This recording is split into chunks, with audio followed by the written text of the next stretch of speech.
Está no ar. Gente que Fala, o melhor programa de debates do rádio brasileiro. Gente que Fala tem texto e direção geral do jornalista Fausto Camunho. Gente que Fala reúne de segunda a sexta-feira formadores de opinião para discutir as principais notícias do dia. Gente que Fala tem o selo de qualidade APCOM. Olá, olá, boa tarde. O programa Gente que Fala está começando ao vivo pela Rádio 365, a sua rádio de todos os dias. Nossa transmissão também pela UTV, a TV da internet, e pelas redes sociais, Instagram, Facebook, nosso canal no YouTube, tudo no ar, tudo ligadinho, tudo à sua disposição para você acompanhar a nossa jornada de hoje. E até 1h da tarde, a gente quer você por aí, curtindo, comentando, compartilhando a nossa transmissão. Participe também pelo WhatsApp, fazendo perguntas aos nossos convidados de hoje. 973350038 é o número de sempre. 973350038. 12:01, pessoal. Eu sou o Mauro Friesman. Vamos iniciar mais uma semana por aqui, com empenho, com dedicação. Saúde para todo mundo. Vamos apresentar os nossos convidados que vão tratar dos temas por aqui propostos. Sabe o quê? Eleições 2024. Como assim eleições 2024? Vocês vão saber já. Eu apresento Tony Mastalhas, ator, publicitário, diretor e criador de estratégias de marketing político. Tony, bem-vindo, boa tarde. Tudo bem por aí? Tudo bem, Mauro? Boa tarde. Um prazer estar aqui mais uma vez e dividir essa bancada aí com o Rodrigo, Elcinho, Walter. Olha, certeza de muito aprendizado hoje. Eu vou ficar quietinho aqui e escutar tudo. Eu apresento também o Elcinho Mouco, publicitário, assessor de comunicação da Fundação Ulisses Guimarães e do ex-presidente Michel Temer. Boa tarde, Elcinho, tudo bem? Seu áudio fechado, Elcinho, pode abrir, por gentileza. Foi fechado previamente. Perfeito. Desculpa, perdão. Perdão, Mauro. Eu queria um abraço ao Tony, ao Rodrigo, ao Walter. Vamos fazer um bate-papo daquilo que a gente mais gosta. Elcinho, eu vou te pedir uma gentileza. A sua imagem está deitada. Houve aí alguma alteração aí na configuração do seu smartphone. Você está deitado aqui para a gente. Se você puder verificar aí. Para vocês? Então eu volto já. Enquanto eu apresento... Eu entro na sala já, depois que eu resolver esse probleminha técnico. Legal. Bom, eu vou apresentar aqui na sequência o Rodrigo Mendes. Ele é publicitário, sociólogo, cientista político e estrategista de marketing político. Boa tarde, Rodrigo, tudo bem? Boa tarde, tudo jóia. Prazer estar nesse programa com vocês, Mauro, junto com os amigos aí, Tony, Walter, Elcinho. Vai ser um grande papo, com certeza. E o Walter Lagoa também está com a gente, preparador de comunicação para lideranças. Tudo bem, Walter? Boa tarde. Boa tarde, Mauro. Boa tarde. Um abraço para o Rodrigo, para o Tony, para o Elcinho. Essa tropa aí de elite da comunicação vai ser um bom bate-papo, hein? Vamos lá, gente. 12:03, nosso primeiro assunto desta semana. Falta pouco mais de um ano para as eleições de 2024, quando os eleitores vão escolher prefeitos e vereadores nos 5.568 municípios brasileiros. O primeiro turno será no dia 6 de outubro, e até lá tem bastante coisa para acontecer. Surgirão candidatos, muitos fatos mudarão as tendências o tempo todo, mas a comunicação política já está bastante agitada, olha, desde já. Vejam só, na semana passada, por exemplo, a Meta, que é dona do Facebook, do Instagram, do WhatsApp e do Threads, identificou 22 anúncios sobre temas políticos em suas plataformas que ofereciam cursos, mentorias, palestras e ferramentas para o uso de inteligência artificial em campanhas políticas. E na semana anterior eram 16, portanto 16 na anterior e 22 agora na semana passada. É isso aí, né, Tony? Comunicação política já está bastante agitada desde já. As pessoas vão perguntar, mas peraí, acabou de acontecer a eleição presidencial, vocês já estão falando de eleição? Ano que vem tem eleição para prefeito e para vereador, como a gente destacou aqui na abertura, e tem que resolver isso com antecedência, né? Quem não planeja não tem futuro. Com certeza, Mauro. Pessoas, um tempo passado, já imaginou, o ano que vem tem eleições, eu começo a pensar nisso em janeiro. Quem pensar nisso em janeiro pode nem entra para a disputa porque não dá tempo. Você precisa fazer uma pré-campanha muito forte hoje. Hoje a legislação dá pouco tempo de divulgação nos canais normais que a legislação envolve. Então, você tem que ter mais contato com o eleitor, você tem que mostrar um pouco das suas ideias, do seu conhecimento. Isso faz bem para o país, isso faz bem para a democracia. Então, é muito importante que as pessoas que tenham essa base para se envolver com esse trabalho, que é tão importante e fundamental para o nosso país, para os brasileiros, que nunca parem. Aí vai, não, ele não desce do palanque. Não, quem está eleito vai trabalhar, vai fazer as coisas, mas quem já está olhando a eleição do ano que vem tem que pegar um tempo para prestar conta do que está fazendo,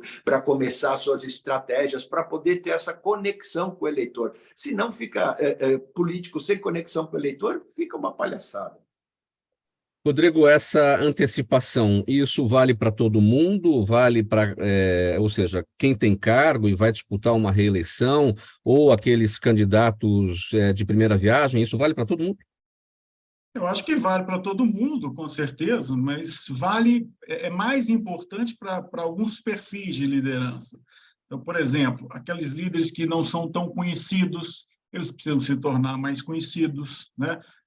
Hoje em dia, a rede social é muito importante. Então, se você, por exemplo, não tem uma presença digital, não tem um número grande de seguidores, não tem uma rede estruturada, você precisa entrar na rede, começar a gerar conteúdo, começar a se relacionar com as pessoas, né? Se você é, por exemplo, um oposicionista de um governo bem avaliado, você precisa começar a fazer críticas que apontem as falhas do atual gestor, né? Se você é um gestor que não se comunica bem, você precisa prestar conta para a sociedade daquilo que você está fazendo, porque não adianta só fazer, você precisa mostrar, você precisa comunicar, né? Então, você, por exemplo, se você também é um deputado, mas eu sou deputado, tenho um mandato, agora quero ser candidato a prefeito. Muitas vezes, eu já vivenciei isso muitas vezes, que o trabalho legislativo não necessariamente é tão conhecido da população, então você precisa também mostrar serviço, ganhar visibilidade. Então, assim, eu citei alguns aqui, mas você tem vários exemplos, várias situações que demonstram que realmente você precisa começar um trabalho mais cedo. Eu sempre falo assim, a pré-campanha é o lugar que a gente vai plantar, que a gente vai semear o solo. E na campanha você vai colher. Então, não dá mais tempo lá na campanha, lá na frente, são só 45 dias de campanha, de você colher. Você precisa plantar agora que você precisa aparecer. Walter, sinal dos tempos, né? Porque antes das redes sociais não era assim. Hoje, com redes sociais, tudo começa antes. Você já começa a prestar contas, já começa a botar a cara na janela, como se diz, né?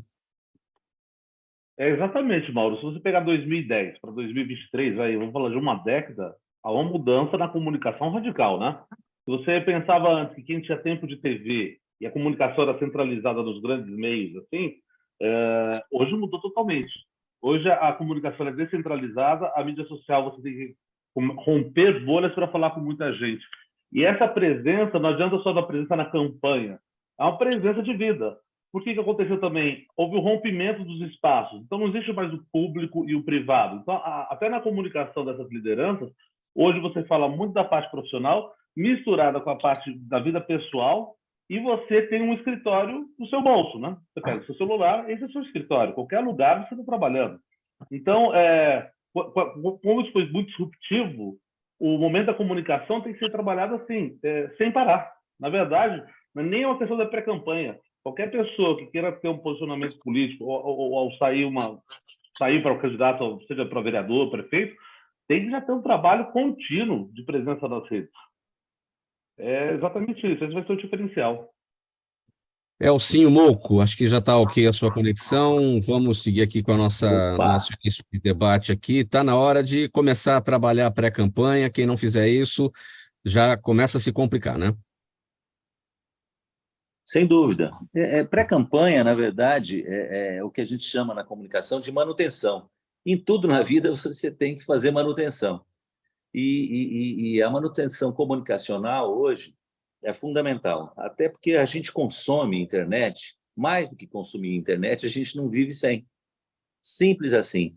Então, eu discutindo com o Rodrigo esses dias, com a eleição do Trump nos Estados Unidos, Macron na França e Bolsonaro em 18 aqui no Brasil, a comunicação tradicional colapsou.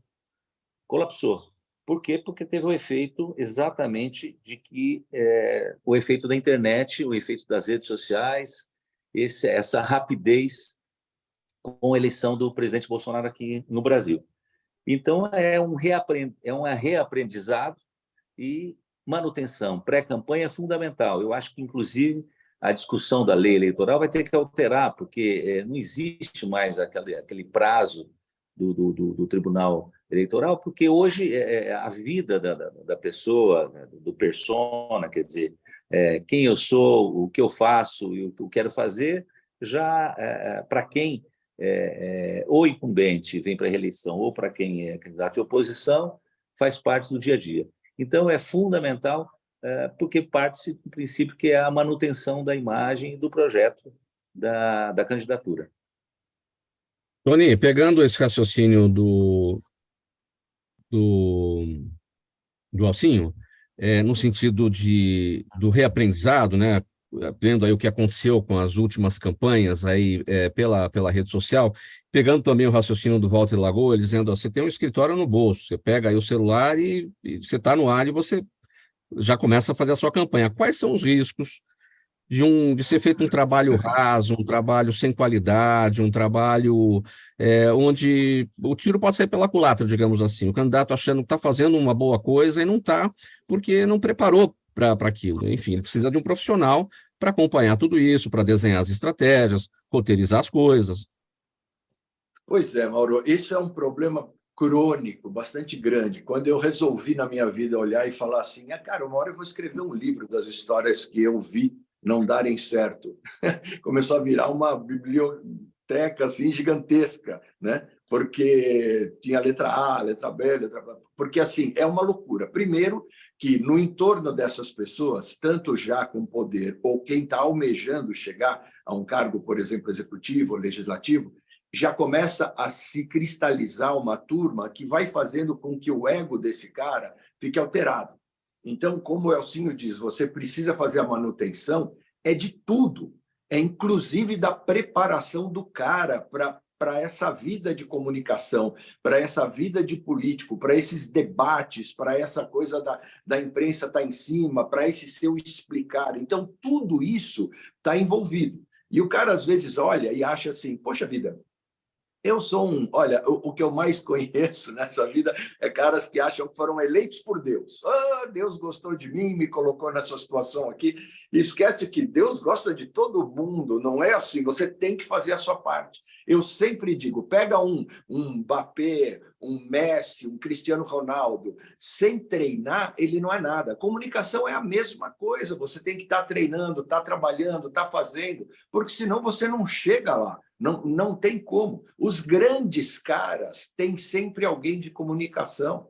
É impossível. E eles se acham, não, eu não preciso, eu sou genial. Eu tenho um sobrinho que começou a mexer com esse negócio de redes sociais. Pelo amor de Deus.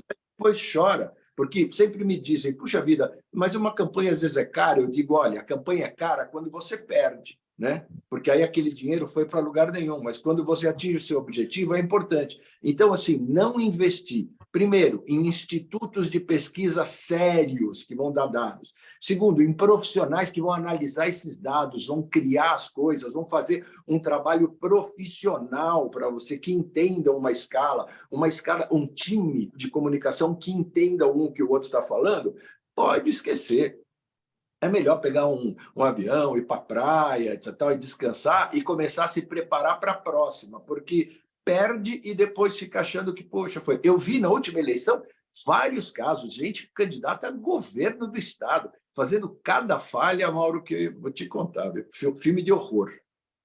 Mauro, me permite uma parte aí nessa fala do Vai lá, Rodrigo. Sobre essa questão dos riscos que eu acho que estão envolvidos na questão da comunicação hoje. O que o Walter falou aí bem. Hoje você tem aí um celular o tempo inteiro te filmando, você tem uma imprensa muito mais ativa, muito mais fragmentada, você tem muito mais mídia em cima numa campanha, né? A questão da rede social. Então, hoje, o risco de um candidato, de um líder, vivenciar uma crise de imagem é muito grande. né? Então, ele tem que estar preparado para saber responder isso. E o time não é, vou soltar uma nota amanhã. Não, o time muitas vezes é na hora. Você tem que saber responder para aquilo não virar um meme, para aquilo não viralizar, né? E ter um efeito extremamente negativo na sua reputação. Então, hoje em dia, os treinamentos que a gente faz hoje são muito semelhantes aos treinamentos que a gente faz na época de eleição para os debates. São treinamentos pesados, nervosos, que você tem que colocar o sujeito sob pressão para que ele consiga vivenciar, antecipar esses momentos de tensão para saber reagir sob pressão, né? Então, os treinamentos, eles são muito mais intensos, exatamente porque a rede social, ela te coloca na vitrine o tempo inteiro, não tem mais esse negócio, agora eu estou no ar, agora não estou no ar, você está no ar o tempo inteiro. E você, candidato, muitas vezes, você mesmo tem que estar preparado para saber reagir. O marqueteiro não vai estar ali o tempo inteiro do seu lado, como não está num debate, né? Então, é esse condicionamento que o Tony bem falou e que nós precisamos dar para ele. Treinar, para, na hora do vamos ver, ele saber reagir. Walter, o que é mais difícil? É você construir um candidato do zero ou tentar pegar os cacos de alguém que está que é atacado o tempo inteiro e que já tem a sua imagem destruída, sua reputação comprometida? Para mim? Tem aquela história, né, Mauro, da reputação é a folha de papel amassada, né? Quando você amassa uma folha, aquelas dobras ali, você pode passar o ferro, que sempre vai ficar aquele vinco. Então, é sempre uma questão complicada quando você está falando de pegar os cacos, né? Como a gente está vivendo hoje na sociedade do espetáculo, né? Da economia da atenção, essa história toda, a gente tem que prestar atenção, talvez seja mais, não sei se mais fácil, né? Mas você alinhar um candidato que está vindo com um certo frescor, que não tenha uma história pregressa aí de quedas, como você disse aí, né, de rupturas da imagem e tudo mais, talvez seja mais simples. A grande questão, Mauro, é que essa pessoa tem que estar ligada ao propósito. Não dá para a gente construir um personagem. A grande verdade é essa. Por mais que tenha, esse personagem tem tempo de duração, se ele for um personagem, sabe? A grande questão tem que saber se consegue alinhar o propósito dessa pessoa, verdadeiramente, com o que a sociedade está querendo, e ouvir. E aí sim ter uma narrativa que faça sentido. Eu acho que a grande chave hoje é perceber que, porque as narrativas elas estão passando de maneira muito rápida, né? Então, se você não tiver algo consistente, que está baseado em valor e propósito, o que aquela pessoa acredita, o que ela é, o que ela quer fazer, não se sustenta. Não dá para você criar muita mágica em cima disso, sabe? É um risco. Senhor, esse trabalho antecipado, ele elimina qualquer possibilidade de um outsider ali na frente, na boca do gol, fazer virar o jogo, ou não? Ou sempre existe esse risco? Nossa, você trabalhou alguém, vem alguém ali que corre por fora e de repente vira. Não, o imponderável faz parte do nosso negócio. Mas usando o exemplo da folha que o Walter coloca, é mais fácil você pintar uma folha em branco, sem dúvida. Mas a folha também, já pintada, você imagina a dificuldade que é agora a equipe do Zema de consertar esse escorregão que ele deu na biografia, de separar Norte e Nordeste do Sul e Sudeste, ou pelo menos priorizar o Sul e Sudeste. Então, é um conflito diário. Comunicação, você vê a importância que eu falo da manutenção e você preparar. Você imaginar que tem 160 milhões de brasileiros, Mauro, com o WhatsApp ligado agora, nesse momento. 120 milhões no Instagram, com uma linguagem estética. Olha a dificuldade que nós temos. Quer dizer, um projeto do Zema, vamos supor que nós trabalhávamos para o Zema nesse momento. A gente tem uma crise de posicionamento, porque, na verdade, assim, não adianta nada planejamento estratégico, a gente vive de planejamento estratégico se não saber comunicar. Agora, é um teste interessantíssimo.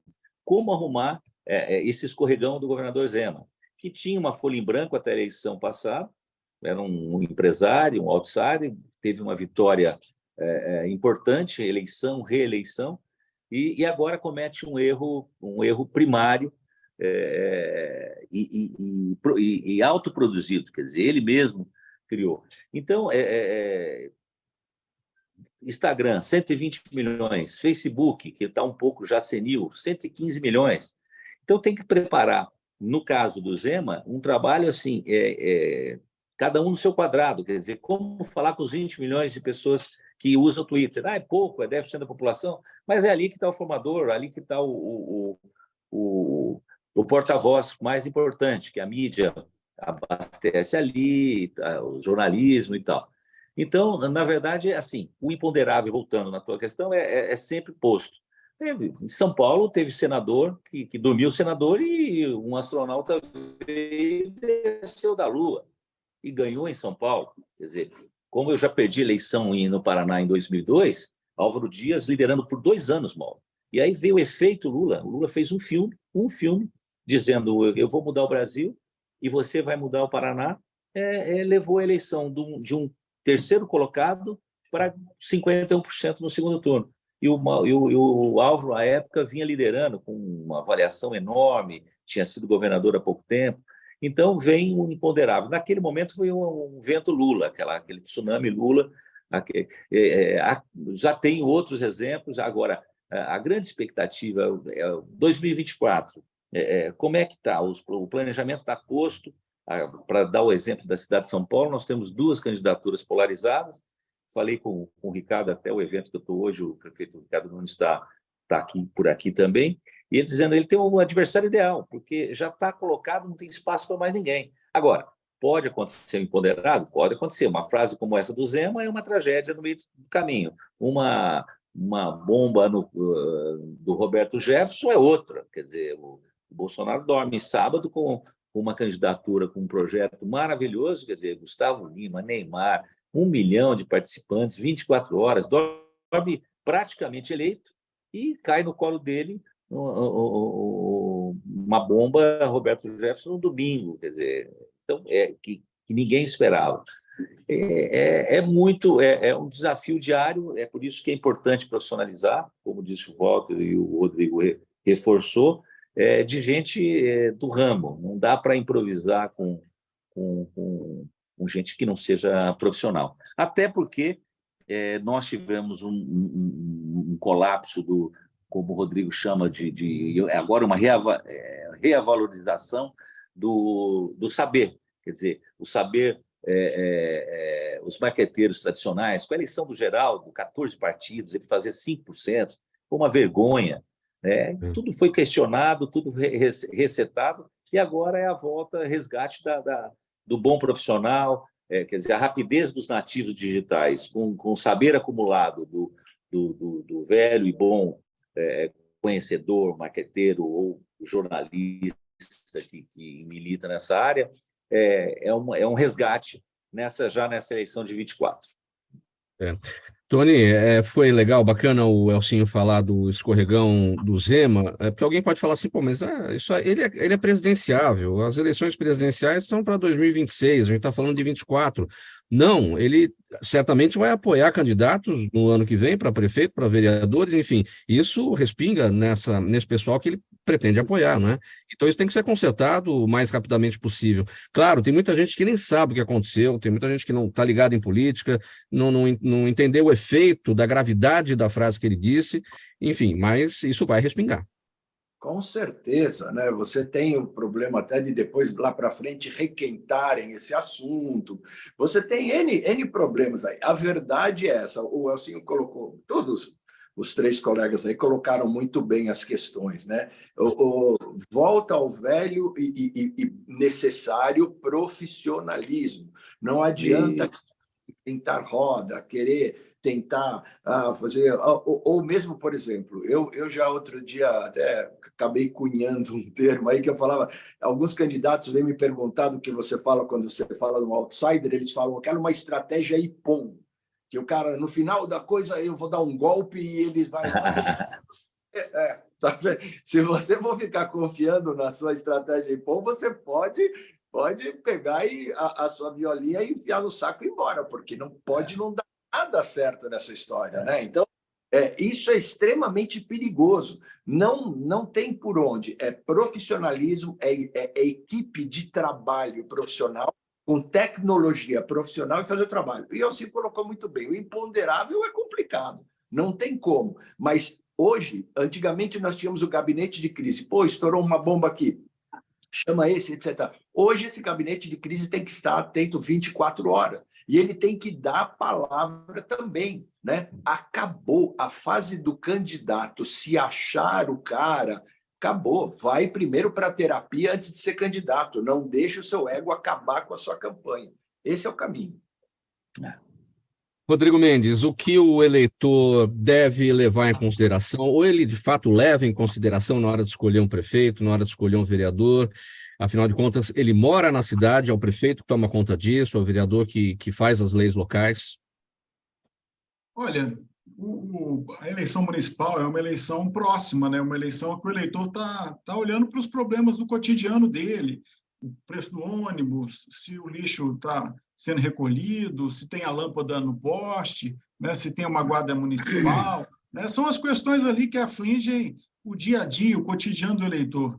Então, nesse sentido, ele busca, de alguma certa forma, uma espécie de um síndico, de um zelador, de alguém que vai resolver ou pode melhorar essas questões que vão afetar o dia a dia dele, né? Eu não acho que a eleição municipal seja uma eleição para grandes temas, ou para uma polarização política muito forte, né? É menos isso, porque, na verdade, o eleitor está buscando realmente alguém que esteja próximo dele. Então, a questão da proximidade, que eu sempre falo para os prefeitos, olha, o eleitor talvez seja o principal atributo de um bom prefeito, é um prefeito próximo, que eventualmente o eleitor sinta que ele pode, se eu conseguir, se eu posso conversar com ele, eu tenho um problema aqui, eu estou precisando, sei lá, de uma consulta médica, eu consigo conversar com o prefeito, ele me ajuda a resolver isso. Essa sensação de proximidade é que, de fato, faz muita diferença numa eleição municipal. Numa cidade grande, como São Paulo, provavelmente é menos do que numa cidade como, sei lá, Matosinhos, em Minas Gerais. Mas, com certeza, também essa dimensão é interessante. É importante o prefeito, o candidato, ele ter uma agenda forte com a cidade, com a sociedade, com os grupos representativos nessa cidade, né? Então, isso tudo é que faz com que o eleitor consiga percebê-lo como alguém que possa representá-lo. Walter, será que numa eleição municipal a polarização, agora que as pessoas descobriram exatamente o que é direita e esquerda e direita, será que numa eleição municipal a polarização também não chega ao nível de uma eleição presidencial? Claro, varrer a rua, o buraco da rua, o asfalto, a lâmpada no poste, o mato da praça, tudo isso todo mundo quer. Agora, tem assuntos que polarizam, educação polariza, saúde polariza, tem assuntos que vão ali naquele nível, né, na mesa do Natal as pessoas começarem a se estranhar, né? Retomando aquilo que eu falei logo no início da coisa do privado e do público, que hoje se misturou, uma coisa do público era o respeito, né? Tem uma distância. Como a rede social aproximou demais essa coisa do anonimato também nas redes, a gente rompeu com a relação do respeito. Então, o que veio a reboque dessa polarização, que não é um fenômeno só brasileiro. Isso está acontecendo no mundo. Está acontecendo na França, na Hungria. A França quase estava em extrema-direita, Israel aconteceu, Estados Unidos aconteceu, o Brasil aconteceu, a Argentina está acontecendo. Quer dizer, é um movimento global. E aí você percebe que é um pouco para além das fronteiras. Impulsionado pelo quê?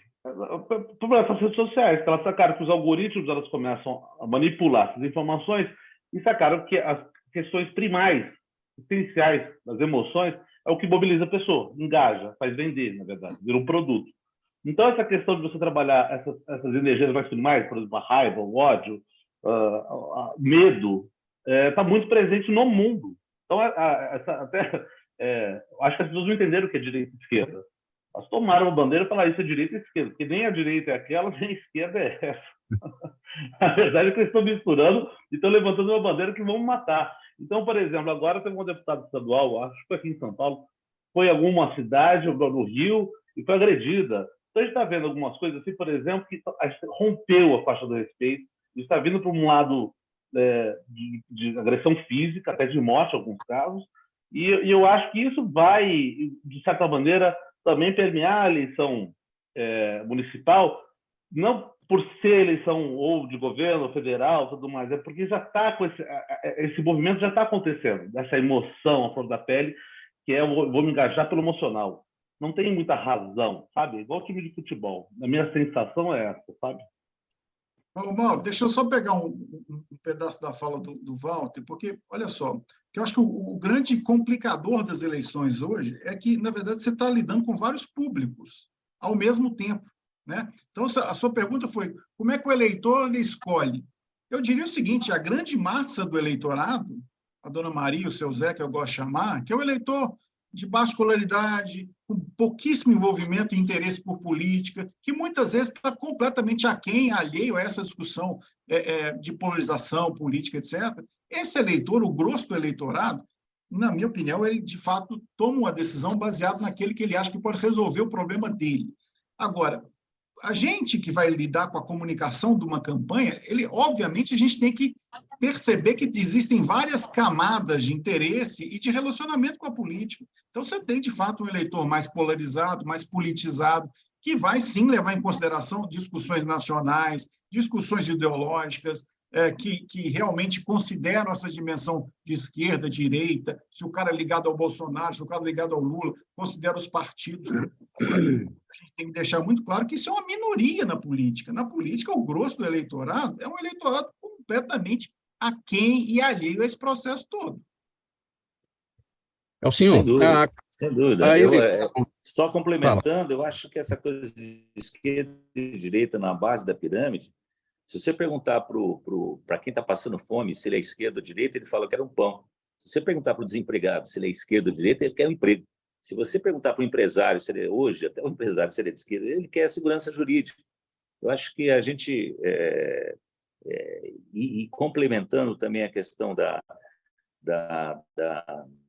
pré-campanha e essa coisa da manutenção, eu acho que a importância de você ter, e não existe, o Rodrigo sabe muito bem, internet gratuita, que é uma coisa que as candidaturas, os candidatos têm que entender, ou faz o investimento para ter engajamento, ou internet orgânica não existe para quem quer construir um projeto de poder. Só deixar esse registro. A nossa eleição aqui na capital, em São Paulo, Elcinho, tem essa característica nacional, né? É possível ter uma eleição aqui? Bom, já tá posto, a gente sabe como é que as coisas vão caminhar.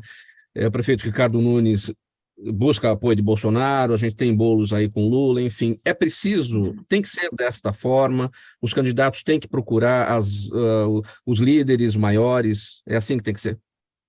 Eu acho que eleição municipal não tem muito a ver com a nacional. A nacional é a eleição, a atenção maior, o investimento maior. No caso de São Paulo, é uma exceção pela característica da cidade. Isso aqui é uma cidade-país, né? E com o mesmo perfil da nacional. Quer dizer, o Lula tem um candidato ideal, que era um adversário ideal, que era o Bolsonaro tinha um adversário ideal, que era o Lula. Eles não permitiram criar, e nós ficamos esperando, até trabalhamos uma terceira via, mas a terceira via não veio, não é por causa da qualidade dos nomes, do Ciro, da Simone, do de quem quer que seja. O cara corria 41 quilômetros, na hora de entrar no estádio, a porta estava fechada. Só tinha 2 raias. E a cidade de São Paulo tudo leva a crer que vai ser nessa mesma linha do Nacional. O adversário ideal para o Ricardo é o Boulos. E o adversário ideal para o Boulos é o Ricardo. Acho que aquilo que o Tony falou agora há pouco, o fundamental vai ser a entrega. Não dá para fazer comunicação pública sem entrega. E aí eu acho que tende a ter uma vantagem o incumbente, porque realmente o Ricardo, assim como foi o Paulo Maluf em 96, elegeu um negro carioca, imagina, em 96, por causa da entrega. São Paulo era um pátio de obras. Eu acho que o Ricardo está nessa mesma toada, nessa mesma pegada. Todo mundo reclama que ele não é conhecido, que a comunicação... Ele realmente, eu acho que ele é maior que a comunicação dele, que é outro fato. Se você imaginar, na campanha presidencial, você fala da Simone Tebet.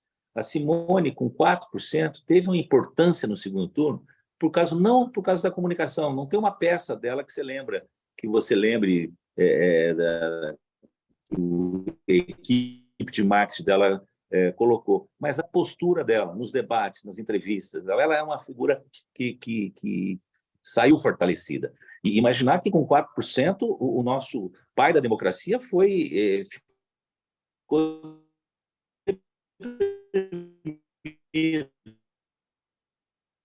o Ulisses Guimarães, em 89. Estava deprimido com os 4%, 5% da eleição anterior. Então, São Paulo, especificamente, eu acho que sim, vai ter o radicalismo. E não é bom. Polarização faz parte da democracia. Eu acho que o radicalismo leva ao simplismo, é uma coisa... e aí esse enfrentamento, e aí a função da comunicação de nós todos ajudar nesse processo, quer dizer, criar pautas que pacifiquem, que distensionem.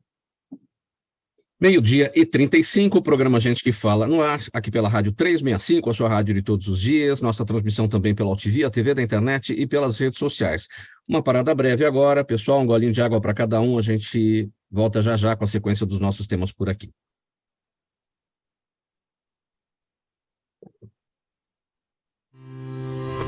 Toda ação estratégica de sucesso tem um componente fundamental: um instituto de pesquisas ético, rápido e preciso.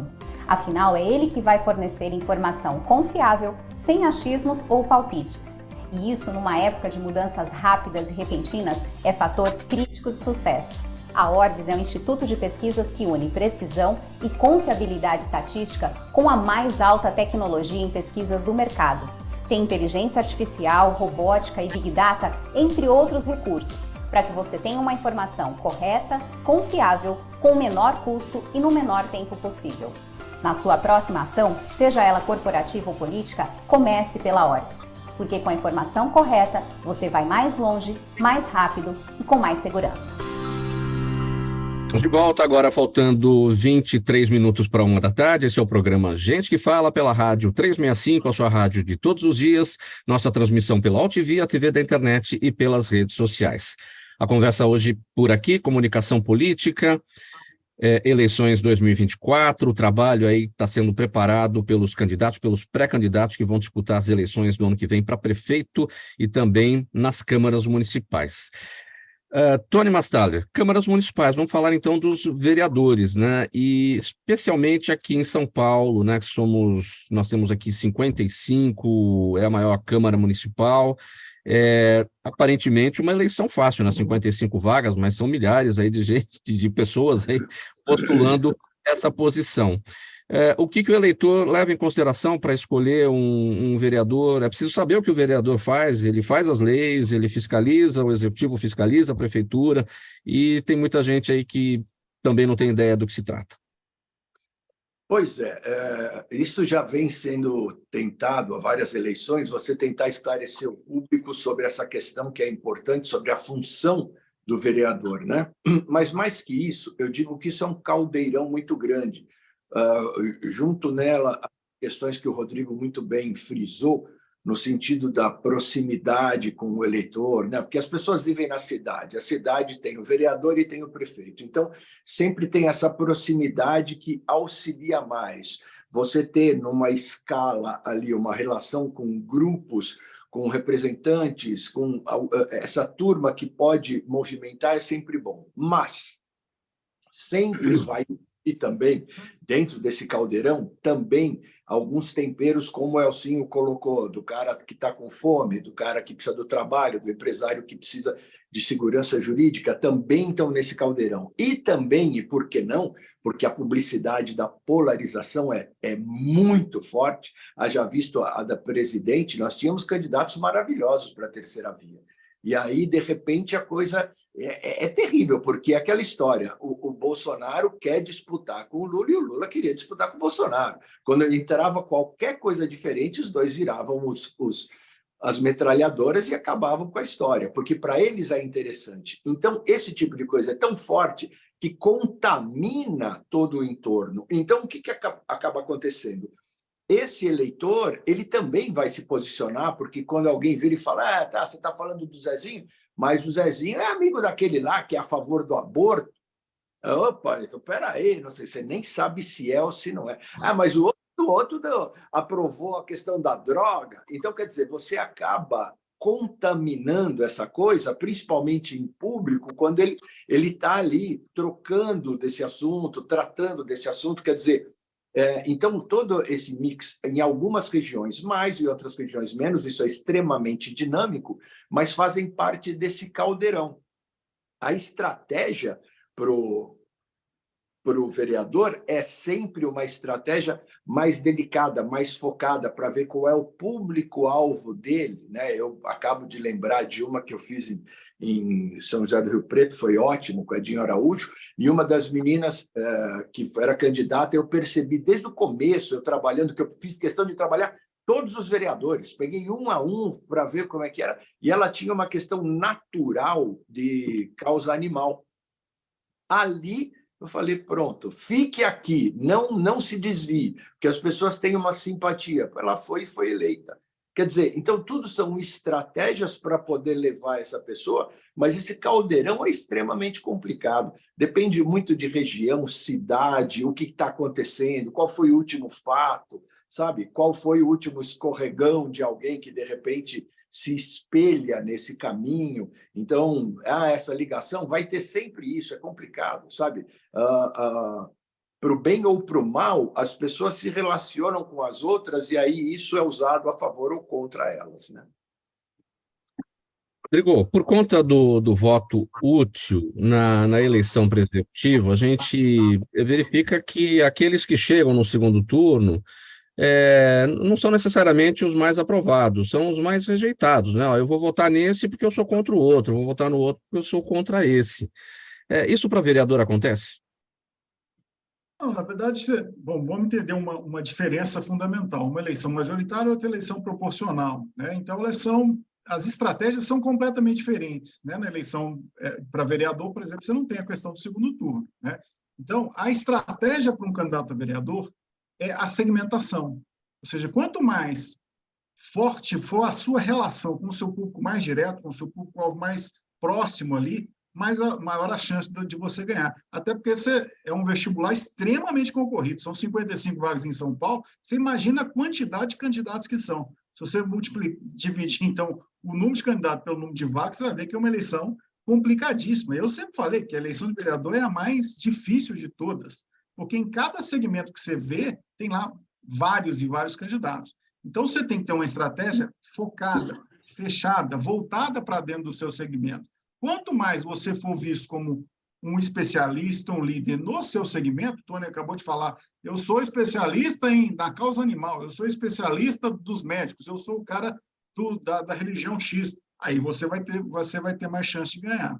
Quando você faz o contrário numa eleição de vereador, fala que vai resolver o problema de todo mundo, ninguém te reconhece como próximo dele, como alguém com quem ele vai poder contar na hora que precisar para resolver o problema, né? Então, você quer proximidade numa eleição de vereador. Na eleição de prefeito é diferente. Na eleição de prefeito você tem que falar para todo mundo, porque você precisa da maioria. É uma eleição majoritária, né? Então, você precisa de 50% dos votos mais um. E, eventualmente, precisa passar para um segundo turno. Então, você tem que falar para todo mundo, não pode desagradar, eventualmente, seus adversários demais, porque, eventualmente, você vai precisar do voto deles num segundo momento, né? Não pode ter tanta rejeição, porque, senão, você vai, no segundo turno, não ter o voto daqueles que você falou e desagradou, né? Então, são estratégias muito diferentes que as pessoas nem sempre, os candidatos em geral, não têm muita noção dessa diferença, mas elas são absolutamente fundamentais do ponto de vista do desempenho que você vai ter. Walter, como conquistar o eleitor que gosta do santinho? Aquele que vai lá, na hora de votar, pega lá no chão um papelzinho, é esse aqui que eu vou escolher, pronto. Como conquistar esse que vota no santinho? Aqui não está afim de nada, aqui não entende de política, aqui não quer compor. Eu voto em qualquer um ali na hora. Então, eu acho que você tem que ocupar os espaços, né? Se você for falar assim, depende da cidade, você tem que se aproximar dessa pessoa de alguma maneira. Porque quando a gente fala da polarização, o que nós estamos falando? Nós estamos falando de pertencimento, né? As pessoas querem pertencer a algum grupo. Que grupo é esse? Que discurso é esse? Então, a busca, na verdade, dessa conexão, que eu falo, então, um propósito, então, que ligue, que dá, né? Que deu a argamassa que vai prender uma peça na outra e tudo mais, é você entender a quem que grupo ele quer pertencer, o que pode chamar e motivá-lo a pertencer de algo. Pode ser uma coisa mais simples, mais tranquila, mais próxima, entendeu? Por exemplo, com a questão do bairro, se está próximo da vida dele, se tem aquela leitura do qual a necessidade dele. porque é um pouco daquela pirâmide de Maslow, né? Você vai das necessidades básicas, desde alimentação, saúde, vai subindo para segurança e depois de pertencimento, está lá no meio. Eu acredito que agora as pessoas estão procurando alguma maneira de pertencer. Isso acontece na rede social, isso acontece na vida, e aí você tem que localizar essas bolhas. E aí são vários grupos. Então, não existe hoje uma estratégia de comunicação que siga uma linha, porque é tudo tão fragmentado que você tem que pensar e nichar a todo momento. E tem que ser muito específico. Você vai falar, como o Elcinho disse, para a pessoa que está passando fome, mas você vai falar para o grande empresário. Você vai falar no mesmo lugar? Você vai falar da mesma maneira? Não. Então, você vai ter que... A comunicação ela tem que ser totalmente dinâmica. E a pessoa que não entender isso está fora. E aí, e essa que é a coisa da preparação. Eles falam, por que preparar? Porque os desafios são múltiplos agora, são muito mais variados, porque você não tem a centralidade da comunicação, você tem esse universo multidiverso, que você tem que comunicar cada hora com uma pessoa. Você vai ter um jovem de 18 a 20 anos, tal perfil, um perfil de 30, 35, 40, 50, 60, com a direção prateada. Tem que conversar com todo mundo. Estou falando do caso do executivo principalmente, né? Dos cargos executivos. Então, essa pessoa ela vai ter que tocar várias músicas. Sabe aquela coisa? Não existe improviso. O jazz, para o cara improvisar no jazz, o cara tocou aqueles acordes mais de 1 milhão de vezes. Aí, quando ele vai improvisar, ele está improvisando sobre uma coisa que ele já fez milhares de vezes. E o candidato hoje, com a realidade da rede social, quando a gente fala de improviso, ele tem que exercitar essa escala para falar e mudar a música, o ritmo, a todo momento. Esse é o desafio. Mauro, você me permita só uma colocação? Vai lá. O Walter falando disso, eu sempre fico achando coisa, porque assim, o que existe de candidato que quando você fala, você precisa fazer uma preparação. Media training? Não. Se você é candidato e não sabe nem o que existe de preparação, precisa rever seus conceitos. Media training é um percentual pequeno da preparação. Preparação é muito maior que isso, mexe com a pessoa para ela exatamente colocar. Está aí o Walter que explica muito melhor que eu, mas assim, é uma mudança em tudo, na vida da pessoa, no debate, tudo sempre para melhor para todos, para o candidato, para o país, para a cidade, para tudo. Mas se o cara não se prepara, poxa vida, de novo, história de que Deus me iluminou, aí é complicado. E eu posso dar dedo. Quando a gente fala de preparação, é a gente trabalhar a parte cognitiva, mental, emocional do candidato e física, porque ele vai submeter a uma mega maratona todo dia das 5 às, sei lá, às 3 horas da manhã, dormindo 2 horas por dia, conversando, enfrentando todo tipo de situação. Essa preparação ela vai muito além só do que uma questão de conteúdo, passa pelo conteúdo também. Mas ela tem que se preparar psicologicamente, fisicamente e emocionalmente. Posso dar um exemplo aí, para aproveitar o gancho? Na minha última eleição que eu fiz para governador, aconteceu exatamente isso. O candidato, na pré-campanha, ele começou a se desgastar, fazia reunião uma atrás da outra, dormia pouco, comia mal, não fazia exercício físico nenhum, aí começou a cansar. Quando chegou na época da campanha propriamente dito, que ele precisava ali estar bombando com todo o vigor necessário, ele estava acabado. Tinha que tomar soro, porque não conseguia mais cumprir uma agenda. E aí, a gente falando, olha, você tem que se preservar, você tem que descansar, etc. E na hora do vamos ver, estava acabado. Então, assim, primeiro, 2 coisas aí.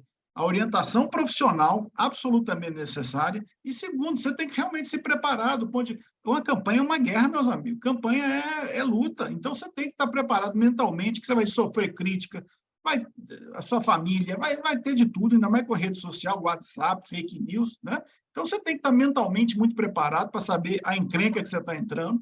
Tem que estar com um exército ao seu lado de gente competente que pode realmente te ajudar, né? E fisicamente, você tem que está apto para aquele momento, igual um atleta se prepara para uma competição, né?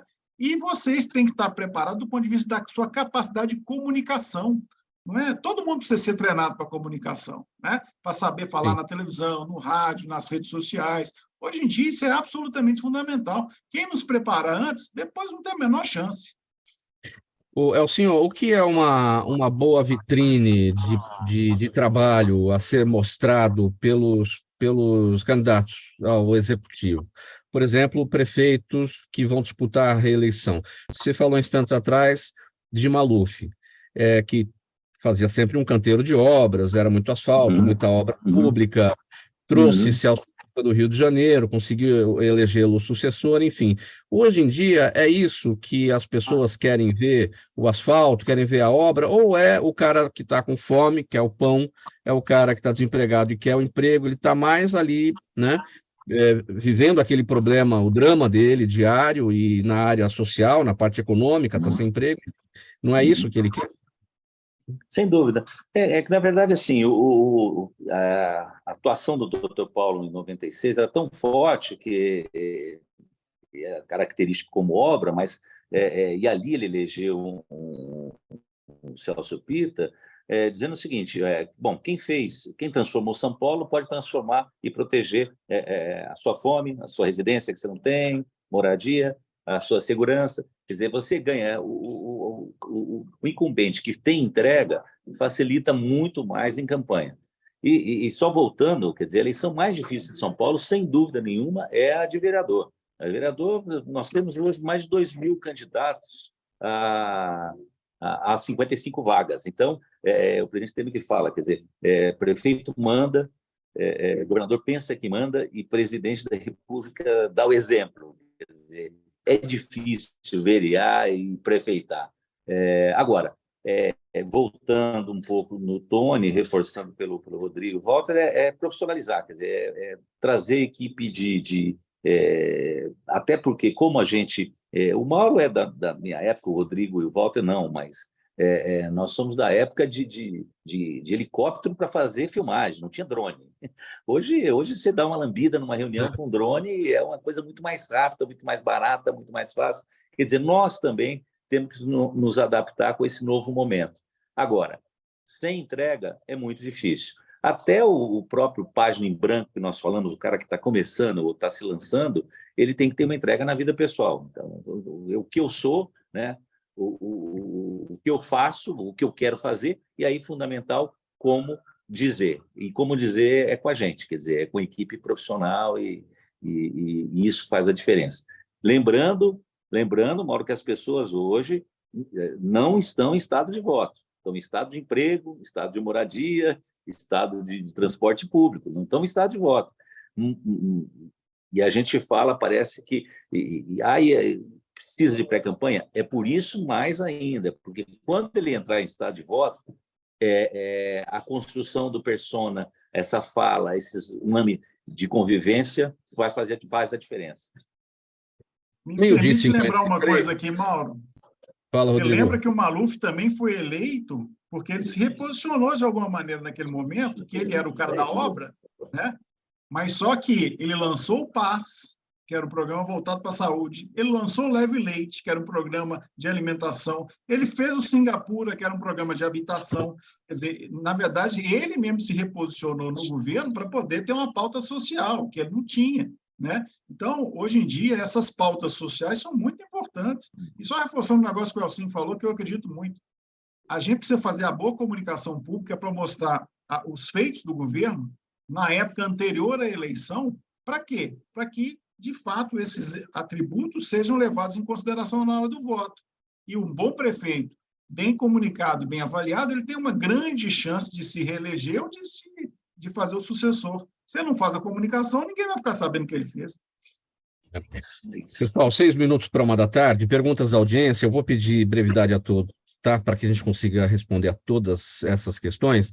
Rodrigo, você está falando, então eu vou com você. O Jaime, do Jardim Bonfilholi, sempre com a gente aqui participando. Obrigado, Jaime, aqui pela pergunta. Ele quer saber por que na política brasileira sempre há espaço para demagogos de direita e de esquerda. Porque tem eleitor de tudo quanto é jeito, né? E, na verdade, o eleitor, como tem uma relação muito distante com a política, né, muito desinteressada, acaba que, às vezes, ele compra... leva gato por lebre, com um discurso bonitinho, mas que, na verdade, não entrega. É por isso. Tony, a Adriana Lopes no YouTube quer saber se o tema da sustentabilidade tem importância numa eleição municipal. Totalmente. O tema da sustentabilidade não será desassociado mais de nenhum tipo de comunicação. É o mundo falando disso. Então, assim, completamente. Walter, Daniela Neves, está no YouTube. Ela quer saber, a luta contra a desinformação é hoje o maior problema das nossas eleições? Fake news, né? Acredito que é uma delas, viu? É uma coisa que terroriza aí a nossa democracia de maneira geral, né? Essa falta de limite que as redes colocam sem você ter nenhum critério e você ameaçando e matando democracias por aí. Elcinho, política internacional por aqui. No Instagram, Luiz Carlos Fernandes quer saber que tipo de influência o crescimento do ultradireitista Javier Milei na Argentina pode ter sobre as eleições no Brasil. Ele venceu as primárias agora no final de semana na Argentina e já temos os nomes postos lá dos nomes que vão disputar a presidência, né? Eu acho que é muito complicado. A Argentina hoje, infelizmente, vive um momento muito difícil. Eu acho que a gente influencia o argentino hoje, a economia e a política, e muito, muito pouco eles com a gente. O próprio Fernandes, essa relação que tem com a esquerda brasileira, não conseguiram, nas primárias ontem, fazer um bom papel. O peronismo está em crise ali. E até a figura do candidato vitorioso, ele usa palavrão no discurso, quer dizer, realmente é uma figura que eu acredito que não tem influência nenhuma na gente, a não ser uma coisa mais caricata. E olha que um dos grandes pecados do presidente Bolsonaro foi a política internacional dele. Eu acho que foi uma tragédia, duas áreas, de educação e política internacional. E que isso o Lula tem feito um resgate fundamental. A relação com a Argentina sempre vai ser de muita importância, é o nosso maior cliente da América do Sul. Agora, influenciar, eu acho que nem o Messi influencia tanto mais quanto menos o nosso ultradireitista. Não vejo um papel importante, uma influência importante, não. Ô, Rodrigo, o seu xará Rodrigo Monteiro aqui no Facebook, eu fiz a pergunta há pouco aqui para o Walter sobre os santinhos, né? Mas ele pergunta aqui se os antigos santinhos de papel ainda funcionam. Rodrigo. Olha só, eu sempre falo o seguinte, que você tem que saber fechar uma eleição, porque realmente tem muita gente que toma uma decisão na véspera. O problema é o seguinte, que quem vai votar para vereador, por exemplo, muitas vezes não vota, né? Porque você tem uma abstenção muito alta. Então, eu acho assim, você tem que se tornar conhecido para virar uma opção. Então, você tem que fazer um trabalho antes para que, eventualmente, se um santinho chegar, o cara falar, eu conheço esse cara, eu acho que posso votar nele. Se você não faz antes, não adianta santinho nenhum. No YouTube, Tony, a Ana Paula Pares, acho que é isso, Pares, as pesquisas eleitorais ainda são confiáveis, ela pergunta. Não tenha dúvidas, com certeza. Nós temos coisas que o Brasil inteiro sabe, as não confiáveis, mas você tem vários institutos sérios, profissionais, competentes, e eles são fundamentais, porque senão você cai num tal do achismo. Todo mundo vai começar, não, eu acho tal, não, porque eu escutei isso, escutei aquilo. Isso não é profissional. Profissional é um bom instituto de pesquisa que te dá dados para você começar a analisar. E os dados não são fáceis de ser analisados, por isso precisa de turma profissional. Mas, com certeza, não se vai a lugar nenhum sem pesquisa. Boa pesquisa. Walter Lagoa, Eduardo Goulart, no Facebook, quer saber se a influência dos algoritmos e da inteligência artificial será muito forte no ano que vem, especialmente para a identificação de pautas e discursos antes dela. Eu acredito que ainda nem tanto, viu? Vai ser forte, obviamente, porque já está acontecendo, está sendo utilizado. Acho que nas maiores praças, nas maiores cidades, onde tem mais onde tem dinheiro movimentando ali, mais investimento nas campanhas, isso pode ser até um pouco mais decisivo, porque a ferramenta está aí e nós não temos ainda noção de onde nós podemos chegar com ela, né?